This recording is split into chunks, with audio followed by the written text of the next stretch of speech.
చలికాలం వచ్చేసిందండో బాబోయ్! చలికాలం వచ్చేసింది. ఈ చలి దెబ్బకి దుప్పట్లు తీసి నిద్ర లేసి పొద్దున్నే అన్ని పనులు చేయాలంటే చాలా కష్టమైపోతుంది. మా కొండ ప్రాంతం ఇంకా కష్టమైపోతుంది. అంత చలి పుడుతుందంటే పొద్దున్నే అసలు ఏమి చేయకుండా అలాగే 11 అయ్యేదాకా ఎండొచ్చేదాకా లేవకూడదు అన్నంతగా అనిపిస్తుంది బద్ధకం. అలా ఒక్కసారి నిద్ర లేచిన తర్వాత పనిలోకి దిగాము అంటే ఇక ఏ ఆడపిల్ల కూడా ఏ తల్లి కూడా ఇంకా ఆగదు. టక పని అయిపోవాలి. పని అంతా అయిపోయిన తర్వాత రెస్ట్ తీసుకోవాలి అనుకుంటుంది ఏ తల్లి అయినా సరే. నేను కూడా అలాగే మా అమ్మ నుంచి నేర్చుకున్న నా పని అయితే నేను టకటకా చేసేసుకున్నాను. ఇంకా నిద్ర లేచిన తర్వాత పిల్లలకి టిఫిన్ చేసేసి తర్వాత అంట్లు బట్టలు వంట అన్నీ చేసేసుకొని వాళ్ళ స్కూల్కి పంపించేశాను. నేను డ్యూటీకి వెళ్ళిపోయాను. వచ్చేసిన తర్వాత ఈవినింగ్ ఇది ఆ రోజు క్లిప్ కాదు, ఇంతకు ముందు ఎప్పుడుదో ఈవినింగ్ క్లిప్ షూట్ చేశాను. అది మీకు షేర్ చేసుకోబోతున్నాను. ఈ వీడియోలో ఏంటంటే నా ముచ్చటంతా తెచ్చుకుంటున్నాను. ఎందుకంటే ఇగో ఈ నా కొడుకు కడుపులో ఉన్నప్పుడు ఆడపిల్ల పుట్టిద్దేమో అనుకున్నాను. ఆడపిల్ల కాస్త మగపిల్లడు అయిపోయాడు. దేవుడు మగపిల్లడుగా పుట్టించేశాడు వీడిని.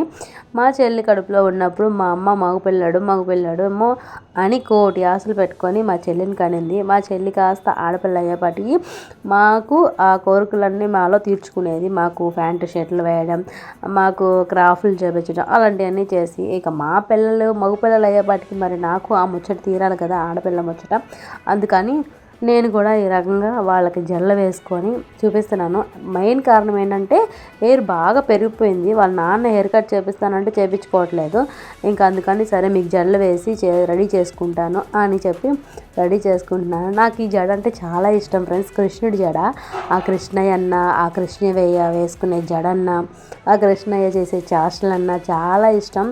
కానీ మా పిల్లలు చేసే చేష్టలు అంటే మాత్రం ఎంత ఇష్టంగా కోపంగా ఉంటుందో అంతే కోపం వచ్చేస్తూ ఉంటుంది. ఇక ఇక్కడ ఏంటంటే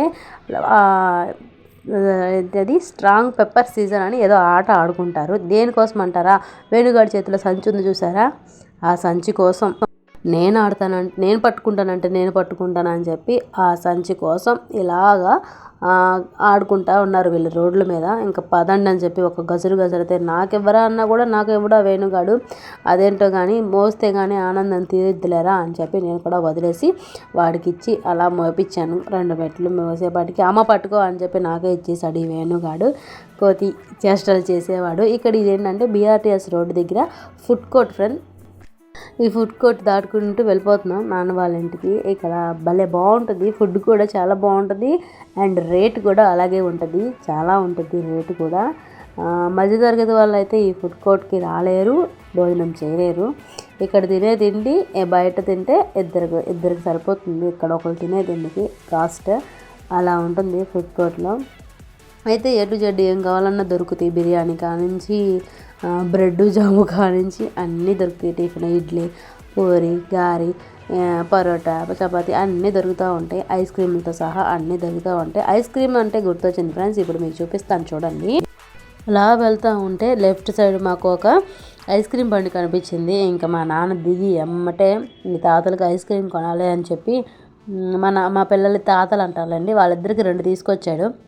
ఇక నేనేమనుకుంటున్నా వాళ్ళిద్దరికి ఇచ్చి నాకివ్వకపోతే అని చెప్పి నాకు కూడా ఒక ఐస్ క్రీమ్ కొనిపించేశాడు. ఏమనుకుంటారో కాదు, ఈ టైంలో ఎందుకు కొనిపించావు నాన్న అని చెప్పి చలికి తిడతానేమో అని చెప్పి.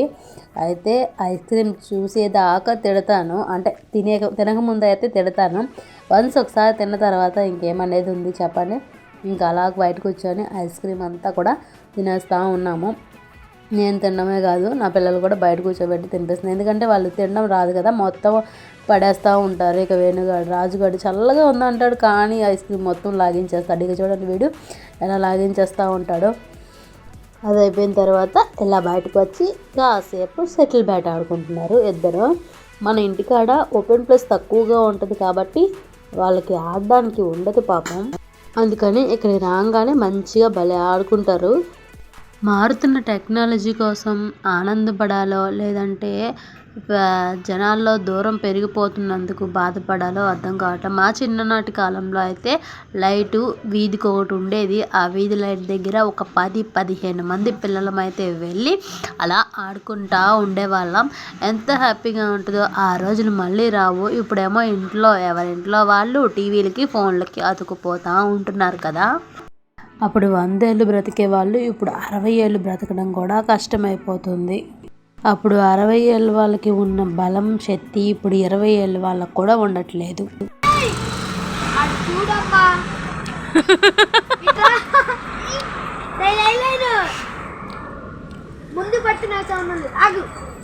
అది క్రికెట్ కాదురా,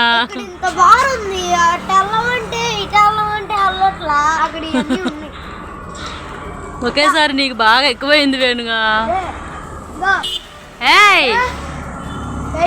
ఇక్కడ నుంచే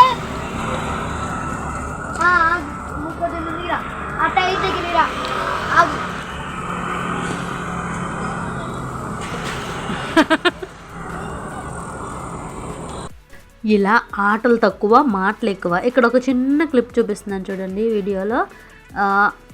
వాళ్ళిద్దరూ ఎదురుగా నడుస్తుంటే వాడొక్కడు వెనక్కి నడుస్తూ ఉన్నాడు. దీన్ని బట్టి మీకేం అర్థమైందో కానీ నాకు ఒక చిన్న విషయం అర్థమైంది. వేరే ఇద్దరు ఎంత ఎదురుకు వచ్చేస్తున్నారని ఆలోచించుకుంటూ పోతే మనం అలా వెనక్కి వెళ్ళిపోతూ ఉంటాము.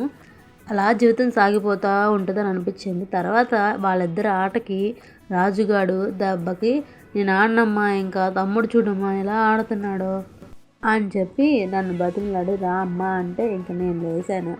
సరే అని ఇంకా ఆడే ఆనందంలో నాకు నవ్వు ఆగట్లేదు. ఇంక దాంతో కాసేపు ఏదో ఒక విధంగా తిప్పలు పడుతూ ఉన్నాను. గాలి లేదు కానీ చలిగా ఉంది, బాగానే ఉంది ఆట ఆడడానికి. కాకపోతే ఎన్నో రోజుల తర్వాత ఆడుతున్నాం కదా, నా హైట్కి వాడి హైట్కి సెట్ అవ్వట్లేదు, అది విషయం.